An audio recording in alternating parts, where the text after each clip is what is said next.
Chris, how about at Quest Software? Uh, would you like to highlight a program that you've been in the middle of helping one of these agencies implement? Sure, and I'm going to stress the word middle of. So I think the last time we talked Middle about, of. yeah, I talked about the stress between different groups who are Hmm. typical security administrators.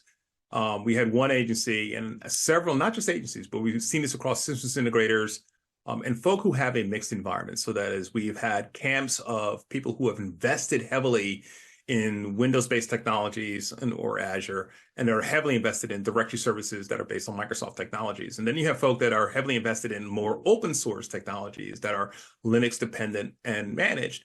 And now you have to determine, well, who is the source of truth? Is it the Linux database guys and Linux Mm. guys, or is it the Windows folk? And it's a classic age-old battle, kind of like Sir Lancelot. And the two shall never meet. The two shall not meet. And well, you know what? In most cases now, we actually like them to meet. So we would typically tell a CISO, we'd like a person from the Linux team and the Windows team. And we sort of like pick these brand ambassadors, if you want to call them that. Hmm.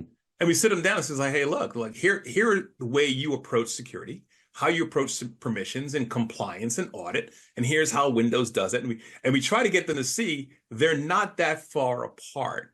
And then we show them how we can help them bridge those technologies. So when you have an object, whether it's a tier zero object, an end user object, an application object, we can bridge that between the Linux Unix world and the Windows world. And if you can do that, for instance, on premise to start, it makes that integration when you get to multi-cloud, whether it's, Entra ID or AWS, it makes the growth and scalability and security for those applications and services much more seamless. And first, it starts at home. If you can get these teams to collaborate on security in-house before they go broader, it makes life a lot easier for the agencies. And we've seen that start to take place. It's not easy.